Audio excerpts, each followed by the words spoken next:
Abel's hands trembled as he stared at the security footage on his phone. The timestamp read 2:47 p.m. Tuesday afternoon, when he was supposed to be in a management meeting at the bank.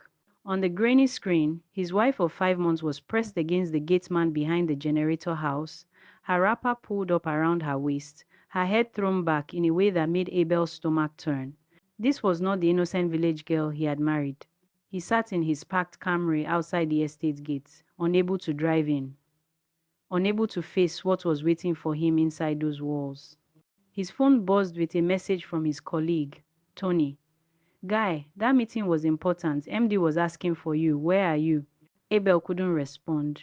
How could he explain that he was sitting in his car, watching his 19-year-old wife, the pure, unspoiled girl he had rescued from village life, betray him with the 45-year-old gateman who earned 35,000 naira a month?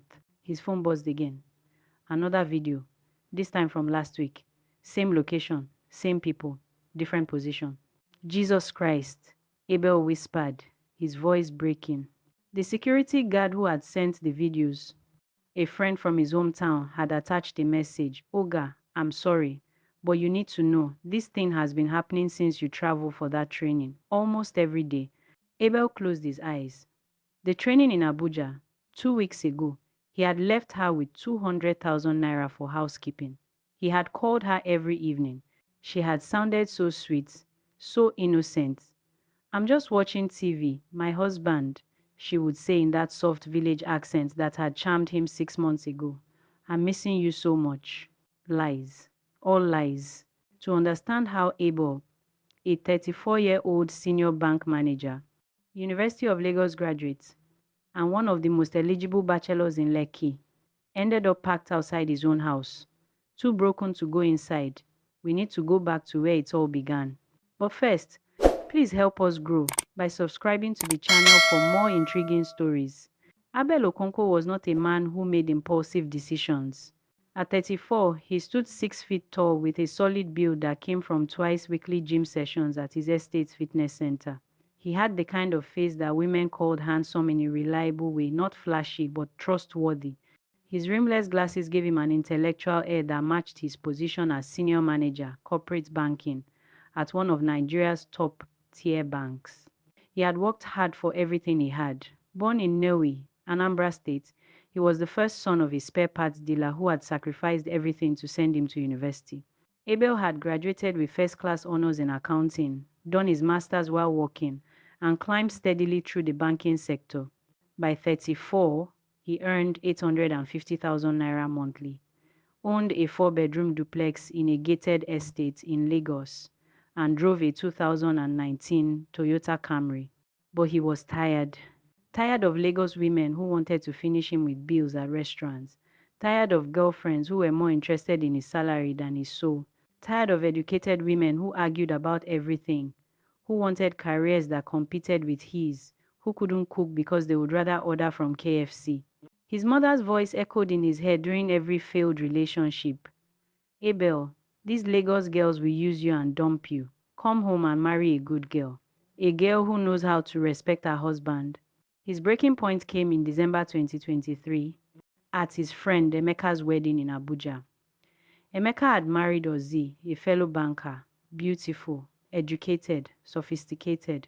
During the reception, Abel watched as Ozzy corrected Emeka publicly about the wedding schedule, spoke over him when he tried to make a toast, and spent more time taking selfies with her bridesmaids than sitting with her new husband. Is this what marriage is now? Abel asked his cousin Obi later that night, both of them slightly drunk on star beer at the hotel bar. That's what you get when you marry your equal, Obi said, slurring slightly. These career women, they don't know how to submit. Me, I'm going home to marry. I want a woman who will respect me, cook for me, give me children. Not a woman who's competing with me. The idea planted itself in Abel's mind like a seed. By January 2024, he had made his decision. He would go home to Niue and find a wife, a proper wife, young, innocent, trainable, someone who would appreciate what he could offer, someone who hadn't been corrupted by Lagos life. His mother was overjoyed.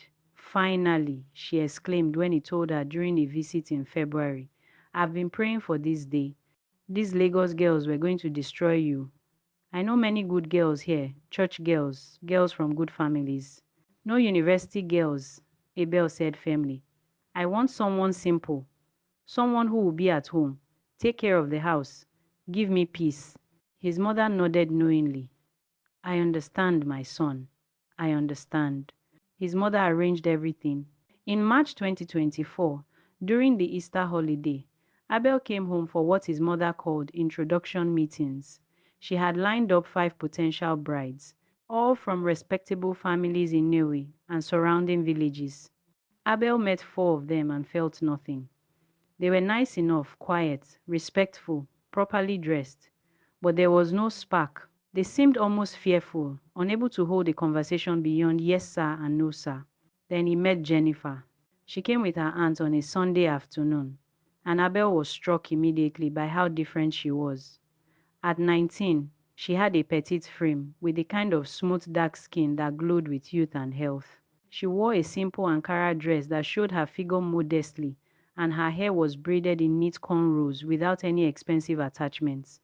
She had dimples when she smiled, and she smiled often. But what caught Abel's attention was her demeanor. Unlike the other girls who had barely looked at him, Jennifer was engaging without being forward. When he asked about her education, she answered clearly, I finished secondary school at Community Secondary School Niue. I passed my WAEC, but my father died before I could go to university. I'm sorry about your father, Abel said gently. Thank you, sir, she replied, her eyes downcast in a show of modesty that made his heart stir. It was God's will. Now I help my mother with farming and selling vegetables in the market. Perfect, Abel thought. She was humble, hardworking, unspoiled by city life. They talked for an hour, chaperoned by his mother and her aunt. Jennifer spoke about wanting a family, about taking care of a home, about cooking. She mentioned egusi soup, oha soup, ukwa, all his favorites. She laughed at his jokes without being loud. She was respectful without being silent. When she left, Abel's mother beamed at him. That's one. That's a good girl. From a good family. Her mother sells in the market. They are poor, but they're decent people. Not like these girls who run around. She seems perfect, Abel admitted. What Abel didn't know, what his mother didn't know, was that Jennifer's reputation in her village was very different from the image she had presented that Sunday afternoon. In Orogu village, 15 minutes from Newi town, Jennifer was known as something else entirely. The boys called her bulldozer because, as one of them put it, she go chook you until you tire. The older men who had been with her called her fire because of her insatiable appetite. She had lost her virginity at 14 to a boy named Ifeanyi behind the community hall. By 16, she had been with at least a dozen boys. By 19, that number had tripled. She wasn't discriminating. She was a free giver to mechanic boys, Okada riders, even married men who had snuck her into bush paths or abandoned buildings. But Jennifer was smart, very smart. She knew the boys who ran their mouths couldn't help her escape poverty. She knew that her mother's vegetable business would never be enough. She knew that in their village, beauty was currency, but it had an expiration date. When her aunt, who had moved to Newi town and occasionally attended Abel's mother's church, mentioned that a wealthy banker was looking for a wife, Jennifer saw her chance. He wants a village girl, her aunt had said. Someone innocent, someone who will appreciate him, not these town girls who have seen too much. Jennifer smiled. She could play innocent. She had been doing it for years. The demure village girl in public, the wild girl in private, it was easy. Men were easy to fool if you knew what they wanted to see. The courtship was brief and controlled. Abel came home 3 more times over the next 2 months.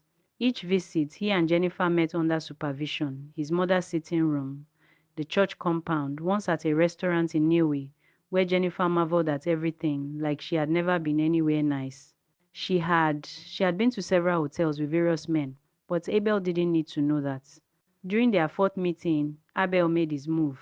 They were sitting in his mother's backyard, his mother conveniently inside the house. Jennifer, he started, nervous despite his age and experience. I know this has been fast, but I've been praying about it. I think I think you're the wife God has chosen for me. Jennifer's eyes widened with practiced surprise. Sir, I want to marry you. Abel said clearly, I want you to be my wife. I know you're young, but I will take care of you. You never lack anything. You have everything you need. Jennifer looked down, playing with her fingers. Inside, she was screaming with triumph. Outside, she was the picture of humble shock. I don't know what to say, she whispered. Say yes, Abel urged gently. I promise I'll be good to you. You'll never have to sell vegetables in the market again. You have your own house, your own car, eventually. I just want someone to build a home with, someone who shares my values. Can I pray about it? Jennifer asked, knowing this was exactly what a good Christian girl would say. Of course, Abel said, charmed by her thoughtfulness. 3 days later, Jennifer sent word through her aunt. Yes, she would marry him. The traditional marriage happened in June 2024. Abel paid a bride price of 500,000 naira, far more than necessary, but he wanted to honor her family. He added another 300,000 naira for her mother, 200,000 naira for her siblings' school fees, and 150,000 naira for her aunt, who had facilitated the introduction. During the traditional marriage ceremony, Jennifer wore a beautiful gold and red George wrapper that Abel had bought for 180,000 naira. She carried the wine with perfect grace, ignoring all the young men who playfully tried to intercept her, and knelt before Abel to offer him the cup. The crowd cheered. Abel's friends from Lagos who had driven down for the ceremony clapped and whistled. His colleague Tony leaned over and said, Guy, you really marry village girl. Oh, she fine sha, but I hope you know what you're doing. You don't understand, Abel said, watching his new bride with satisfaction. This is exactly what I need. Someone uncorrupted, someone real. The white wedding was smaller, held at Abel's mother's church in Newi. 2 weeks later, Jennifer wore a simple white dress and smiled shyly throughout the ceremony. When the pastor asked if she would honor and obey her husband, she said, I do so softly that people in the back couldn't hear. Perfect, Abel thought again. During the reception, another colleague, a woman named Tenny who worked in HR, cornered Abel at his table. Are you sure about this? Tenny asked bluntly. Abel, she's 19. She hasn't even been to university. What will you two talk about? Not every conversation needs to be about interest rates and quarterly projections. Abel said, slightly defensive. She's intelligent in her own way. She knows about life, about family values. That's what matters. Tenny shook her head. I just hope you are not trying to mold her into something. She's a person, not a project. I know she's a person, Abel said. That's why I married her. But deep down, Abel knew Tenny was partly right. He was looking forward to molding Jennifer. Not in a controlling way, he told himself, but in a guiding way. He would introduce her to good things, nice restaurants, quality shopping, proper self-care. He would pay for her to take courses if she wanted, maybe even university later if she was interested. But slowly, carefully, without rushing her into the cutthroat Lagos lifestyle. What Abel didn't realize was that Jennifer didn't need molding. She knew exactly who she was and exactly what she wanted. And it wasn't what Abel had in mind. The first month of marriage was everything Abel had dreamed of. He brought Jennifer to Lagos in early July, and her wonder seemed genuine. The estate, the duplex with its 4 bedrooms and modern kitchen, the security, the generator, she marveled at everything. This is ours? She kept asking, running her hands over the leather sofa, the flat screen TV, the king-size bed. Ours, Abel confirmed, delighted by her happiness. She cooked for him every day, jollof rice, egusi soup, bitter leaf soup. The house was always clean. She greeted him at the door when he came home from work, took his bag, brought him water. At night, she was shy and modest, sleeping in full pajamas, keeping a respectful distance. When Abel tried to initiate intimacy in that first week, she had pulled away gently. I'm sorry, she had whispered, her eyes filling with tears. I'm afraid. Afraid, Abel asked, immediately concerned. Of what? Of of that, she said, unable to meet his eyes. I've never. I don't know how. What if I'm not good at it? What if I disappoint you? Abel's heart had swelled with protectiveness. Here was proof of her innocence, her purity. A city girl would have jumped into bed without hesitation. But his wife, his precious, innocent wife, was afraid because she had saved herself for marriage. We don't have to rush, Abel said gently, pulling her into a hug. We have our whole lives. We'll take it slow. I'll be patient. Thank you, Jennifer whispered against his chest, hiding her smile. Inside, she was laughing. Men were so predictable. Show them a little shyness, a few tears, and they'd believe anything. The truth was, Jennifer wasn't afraid of sex. She was afraid of revealing too much too soon. If she responded the way she naturally would, demanding, experienced, insatiable, Abel would know immediately that she wasn't the virgin he thought he had married. So she waited, played the nervous bride, let him think he was slowly coaxing her out of her shell. By the end of July, Abel decided they were ready. He had been patient for 3 weeks, the longest he had ever gone without sex in an adult relationship. He had courted her carefully, with gentle touches and soft kisses, building up to the moment. On a Friday night, after a dinner of pepper soup that Jennifer had made, Abel took her hand. I think we're ready, he said softly. If you're comfortable. Jennifer nodded shyly. Okay, I trust you. What happened next confused Abel. He had expected resistance, awkwardness, maybe even some pain on her part. Wasn't that what happened with virgins? Instead, Jennifer responded with a naturalness that seemed practiced. Her body knew what to do. There was no barrier to break through, no real discomfort on her part. Afterward, as they lay in the dark, Abel felt the first prickle of doubt. That was, you were, he started, not sure how to phrase it.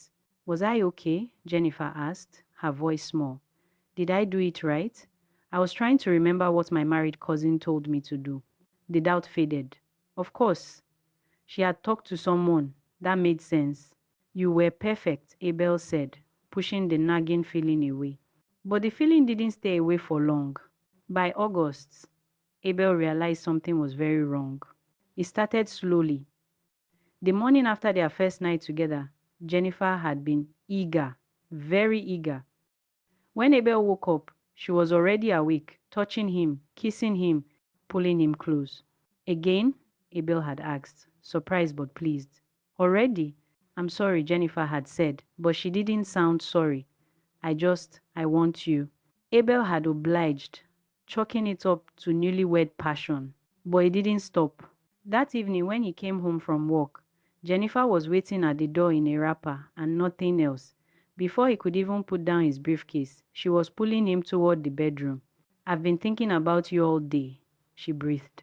Let me at least shower first. Abel laughed, but she was already tugging at his belt. The next morning, the same thing. That evening, again. The following morning, she woke him up at 5:30, an hour before his alarm, already on top of him.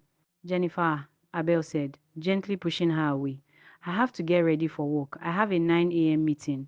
Just quickly, she pleaded, her hand moving lower. Please. Tonight, Abel promised, sitting up. I promise, tonight. She pouted, but let him go. But by tonight, Abel was exhausted. He had had back-to-back meetings, a conference call with headquarters, and a crisis with a client's account. When he got home at 8 p.m., all he wanted was food and sleep. Jennifer had other plans. You promised, she said as soon as he walked through the door. Jennifer, I'm tired, Abel said, using the nickname he had given her. It was a really long day. Can we just eat and watch TV? Her face changed. For a moment, Abel saw something flash in her eyes, anger, frustration, but it disappeared quickly, replaced by a sweet smile. Of course, she said, let me get your food. But as the weeks went on, the pattern intensified. Jennifer wanted sex constantly, every morning, every evening, middle of the night. Weekends were marathon sessions that left Abel depleted and sore. When he tried to slow down, to suggest they do other things together, she became moody and withdrawn. By September, Abel was struggling to keep up. He started noticing other changes too. The shy, modest village girl was disappearing. Jennifer's language became cruder. The way she moved was more explicit. She started making demands, not requests, telling him exactly what she wanted and how she wanted it. One Saturday afternoon in mid September, after their third round that day, Abel lay gasping on the bed. Jennifer, I need a break, he said. I can't. I'm not 20 anymore. But I'm not satisfied, Jennifer said bluntly, no trace of shyness in her voice. What's wrong with you? Are you sick or something? What's wrong with me? Abel sat up, staring at her. Jennifer, we just 3 times. In one day, what do you mean you're not satisfied? She turned away. Forget it. That night, Abel lay awake, his mind racing. This wasn't normal. This wasn't what sex was supposed to be like in a marriage. It felt like a job, like he was failing some tests he didn't know he was taking. The next morning, he did something he never thought he had do. He went online and ordered herbal supplements. The ads promised enhanced performance, all night stamina, satisfy her every time. When the package arrived 3 days later, Abel stared at the bottles with a mixture of shame and desperation. He was an educated man, a senior banker. He shouldn't need this. But what choice did he have? He started taking the supplements that evening. The supplements helped. For a while, Abel found that with the herbal concoctions, he was taking 3 different kinds now he could keep up with Jennifer's demands. Barely. But it came with side effects. His heart raced at odd times. He felt jittery and anxious. He started having trouble sleeping, which was ironic because Jennifer's constant demands were already disrupting his sleep. His performance at work began to suffer. In early October, his manager, Mr. Ola, called him into the office. Abel, is everything all right? Mr. Ola asked, his face concerned. You've been late 3 times this month. You missed 2 important meetings. This isn't like you. I'm sorry, sir, Abel said, rubbing his tired eyes. I've just been adjusting to married life. Mr. Ola smiled knowingly. Ah, yes, the honeymoon phase. I remember. But you need to find balance. Marriage shouldn't affect your work this much. Yes, sir, it won't happen again. But it did happen again. Abel was operating on maybe 4 hours of sleep per night. Jennifer had developed a habit of waking him at 3 or 4 a.m., her hands already exploring, her voice insistent. I can't sleep. I need you. His colleagues noticed too. During a lunch break in late October, Tony and 2 other colleagues, Segun and Tenny, sat with Abel in the bank's cafeteria. Guy, you look like a ghost, Tony said bluntly. When last did you sleep properly? I'm fine, Abel said, pushing his rice around his plate. He had no appetite anymore. Is it your wife? Tenny asked gently. Is she adjusting well to Lagos? She's fine, Abel said shortly. Abi, the village girl does not know how to cook, Sayi joked. She can cook, Abel snapped, more harshly than he intended. His friends exchanged glances. Easy guy, Tony said, raising his hands. We're just concerned you don't look well. I said I'm fine. Abel stood up abruptly, his chair scraping loudly. The cafeteria went quiet. Why can't you all just mind your business? He walked out, leaving his tray behind. Later, Tony would tell Tenny something is seriously wrong. That's not the Abel we know. I told him, Tenny said, shaking her head. I told him this whole village girl thing was a mistake. The breaking point came in early November. Abel had been traveling to Abuja for a 2-week training program on international banking regulations. It was mandatory for all senior managers. He had left on a Sunday, and Jennifer had been clingy before he left. 2 weeks is too long, she had complained. Why can't I come with you? It's a work training, Abel explained patiently. There's nothing for you to do there. You'll be bored in the hotel all day. I don't care. I want to be with you. Jennifer, I'll be back before you know it. And look, he handed her an envelope with 200,000 naira cash.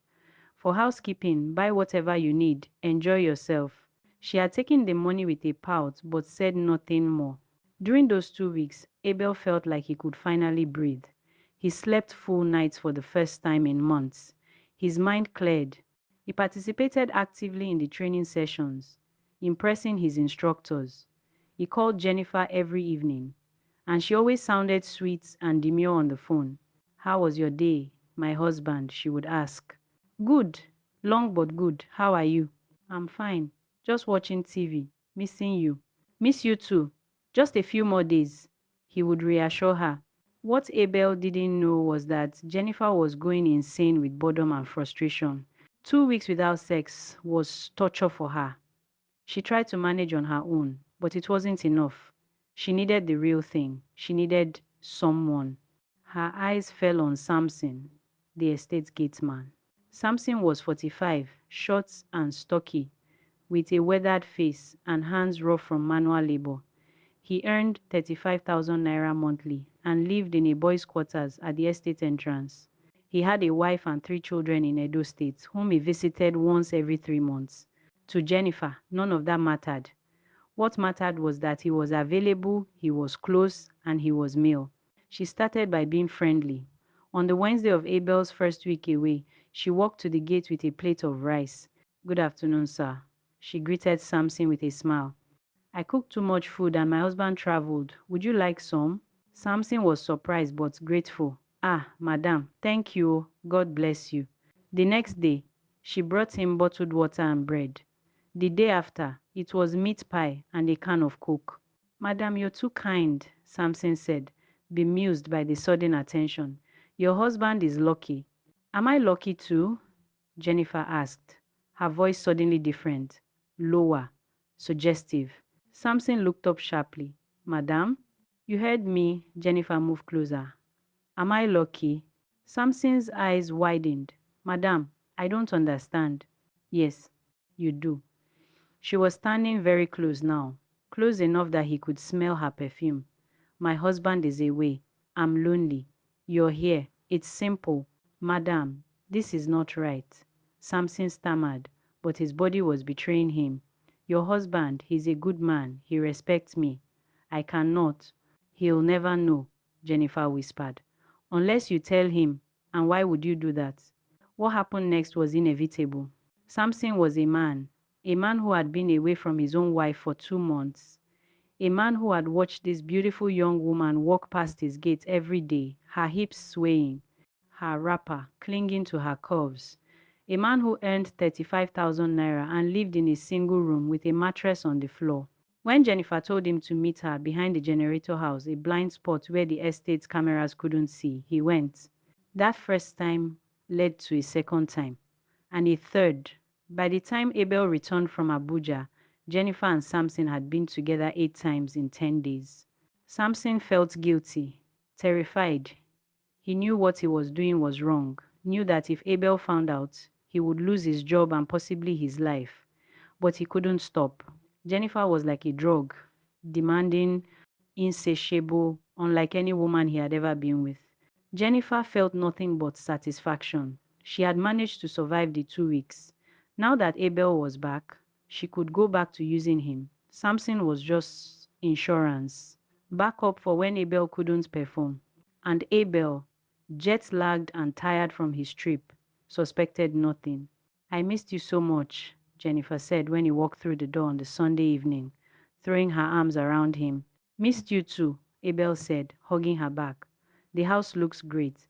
Thank you for keeping everything so nice." "Of course," she said sweetly. "I'm your wife. It's my job." That night, she demanded he make love to her twice, as if to make up for lost time. Abel obliged, aided by his herbal supplements, but he was exhausted afterward. "Can we please just sleep now?" he begged. "Fine," Jennifer said, but she was already planning. Tomorrow, when Abel left for work, she would send Samson a message. And she did. The affair continued for another month. Jennifer had sex with Abel in the mornings and evenings, pushing him to his limits. Then, during the days when he was at work, she would sneak out to meet Samson. Sometimes it was behind the generator house. Sometimes it was in Samson's quarters when the other staff were out. Once, brazenly, it was in her own bedroom, she had sent Samson a message telling him to come to the back door while Abel was at a Saturday meeting. She was getting reckless, confident. She thought she was untouchable.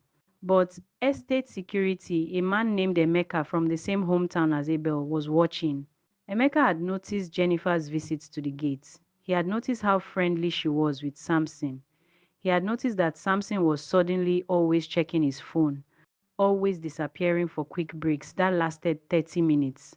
So Emeka started paying attention, and on a Tuesday afternoon in early December, he saw them. He had been doing his rounds when he heard sounds coming from behind the generator house, moaning, movement. He crept closer and saw them through a gap in the fence, Jennifer and Samson, her wrapper on the ground, his trousers around his ankles. Emeka's first instinct was to confront them, but he stopped himself. He needed proof. This was Oga Abel's wife. If he made accusations without evidence, they'd deny everything and he might lose his job.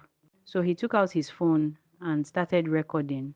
He recorded them that day, and the next time, 3 days later, and the time after that. Each time, he made sure the videos were clear, faces visible, location identifiable, no room for doubt. Then, on a Monday morning, while Abel was at work, Emeka sent him the videos. Which brings us back to where we started. Abel sitting in his car outside the estate, unable to drive in, watching his life fall apart on his phone screen. He must have sat there for an hour, maybe more. Other residents drove past, honking at the car, blocking the entrance, but Abel didn't move. He just kept watching the videos, hoping somehow that he was misunderstanding what he was seeing. But there was no misunderstanding.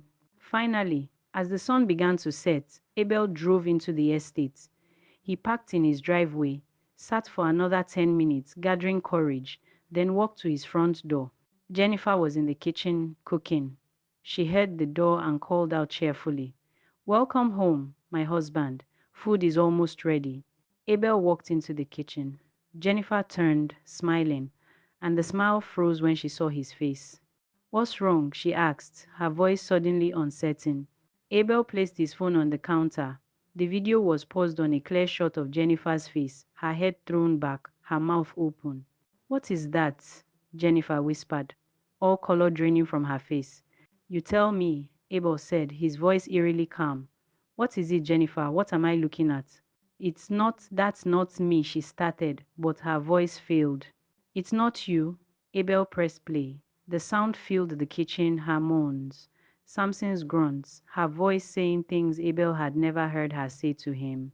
"Abel, I can explain." "Explain?" His calm cracked. "Explain what?" "Explain how my wife, my supposedly innocent virgin wife, has been having sex with the gateman in my compound. Explain how you've made me a laughing stock. Explain how everything you told me was a lie. Please." "Were you ever a virgin?" Abel demanded. "Were you?" Silence. "Answer me," Abel shouted.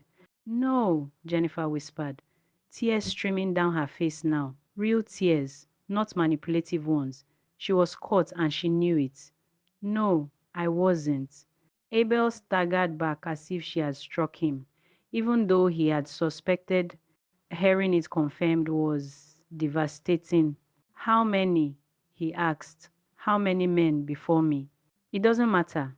"How many?" "I don't know." The words hung in the air between them. "I don't know." So many that she couldn't count. Abel felt bile rise in his throat. He had been such a fool, such a complete, utter fool. "All of this," he said, gesturing around the kitchen, the house. "All of this I gave you. I took you from nothing, from selling vegetables in a market to this. And this is how you repay me?"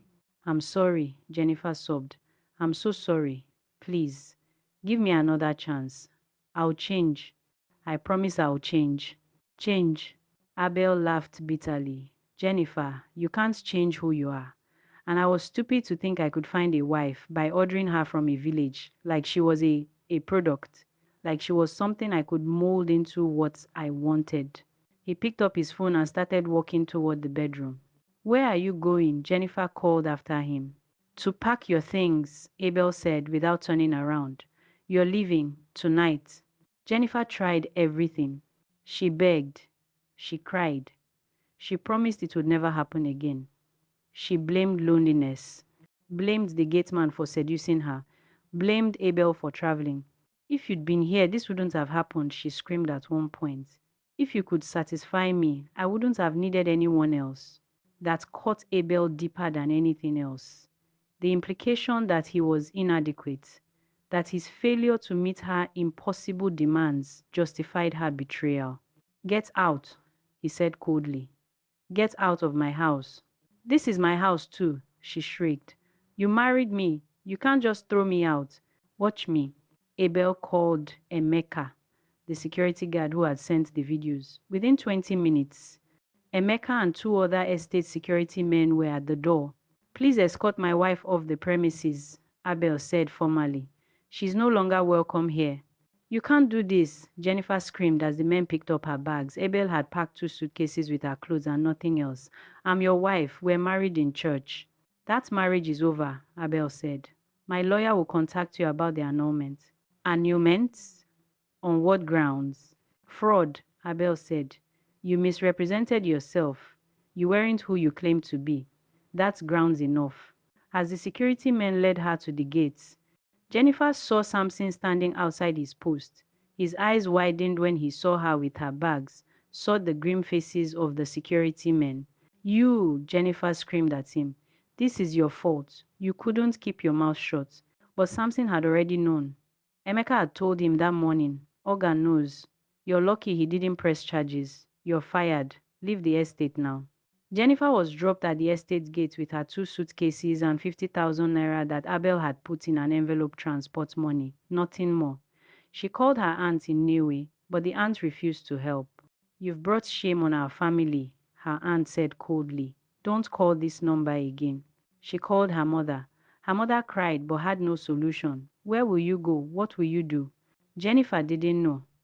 She stood outside that estate gate for an hour, watching couples and families come home to their secure, happy lives, before finally calling an old boyfriend who came and picked her up. Inside the estate, Abel sat alone in his four-bedroom duplex, the house that was supposed to be filled with children and love and peace, and wept. The next few months were brutal. Abel had to tell his mother what happened. That conversation was one of the worst of his life. I'm so sorry, my son, his mother kept saying, crying on the phone. I didn't know. How could I have known? She seemed like such a good girl. Her family seemed decent. But Abel knew his mother felt guilty. She had pushed him toward village girls. She had arranged the meetings. She had praised Jennifer. It's not your fault, Mama, Abel said tiredly. I made the choice. I married her. This is on me. His friends at work found out. Not the details. Abel kept those private, but word spread that his marriage had ended abruptly. The people who had doubted the marriage from the start, like Tenny and Tony, tried to be supportive without saying I told you so. Guy, it's not your fault, Tony said over drinks one evening. You wanted something real, something different. There's nothing wrong with that. I wanted someone I could control. Abel admitted, someone who would never challenge me, someone who didn't have the education or experience to question anything I did. I wanted a servant, not a partner. That's the truth. That's not true. It is. Abel took a long drink of his beer. I wanted the benefits of marriage, sex, cooking, cleaning, someone to come home to without any of the actual work of being married, without treating her like an equal. I thought if I found someone young and innocent enough, I could mold her into my perfect wife. But she lied to you, Tony protested. She pretended to be something she wasn't. And I pretended too, Abel said. I pretended I wanted a partner when really I wanted a trophy, a showpiece. Look at my traditional wife. Look how well I did. Look how I avoided all the problems of these Lagos women. He laughed bitterly. The annulment process took 6 months. Abel's lawyer argued fraud and misrepresentation. Jennifer's family initially fought it, hoping to extract more money, but they had no leg to stand on.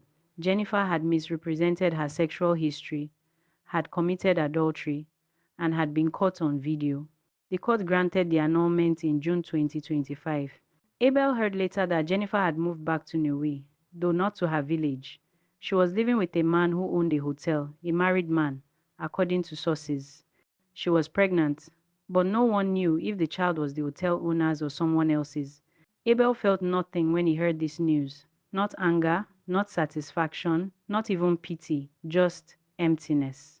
Now, 18 months after he first met Jennifer, Abel sits in his duplex in Aja, a home that still feels too big for one person. He's 35 now, still a senior manager at the bank. He threw himself into work after the separation and earned a promotion. Still drives the same Camry. Still lives in the same estate. Though he can never look at the generator house without remembering. He's been to therapy.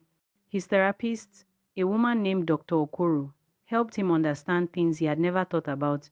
You were trying to avoid risk, doctor. Okoro explained during one session.